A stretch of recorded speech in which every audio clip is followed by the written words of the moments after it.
The Secret of the Underground Room by John Bellairs, Chapter 9. Slowly, Johnny felt his body moving up the railing. He clung desperately to the iron bar, closed his eyes tight and prayed. In his ears the wild wind boomed, and he was so frightened that he was afraid he would black out. How long could he hang on? Would he lose consciousness before he hit the stones that lay far below? But suddenly a loud voice rose above the howling storm.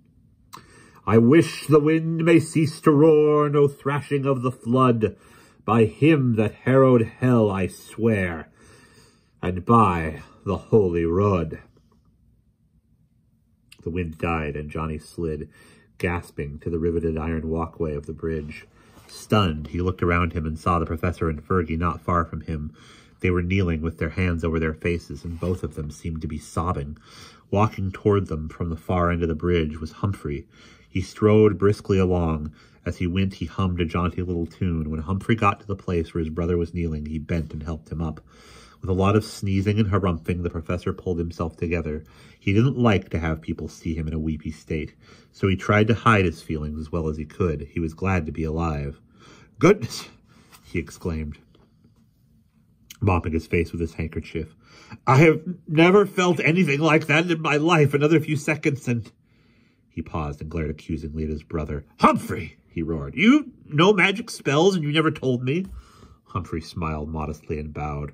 "I never like to brag about my accomplishments," he said, "but I'm glad I was able to save you.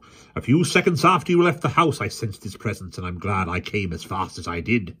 "Presence?" growled the professor. "Presence? Whose presence?" Humphrey sighed and looked down toward the other end of the bridge, where a street lamp burned quietly in the fog. "Masterman's," he said with a sour grimace. "I should have known that he would be capable of doing something like this. As long as he lives inside Father Higgins's body, he is a menace. Some of his ancient powers must have returned to him, and who knows what he is capable of now. Luckily, I have a few little tricks of my own."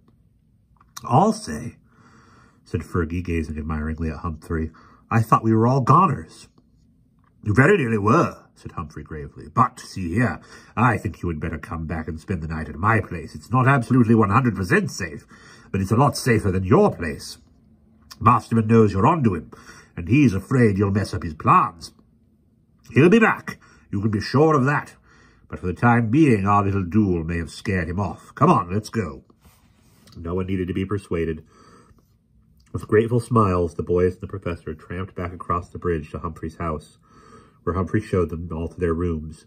The huge oak beds were inviting, and in each room a portable electric heater was plugged into the wall. Johnny's heater had a plastic front made to look like heaps of coal, and behind the coals a red light flickered. In spite of the musty sheets, the room seemed warm and cozy, and Johnny fell asleep thinking about how Humphrey had stood on the bridge, uttering words of power to drive the forces of darkness away. And we'll pause there.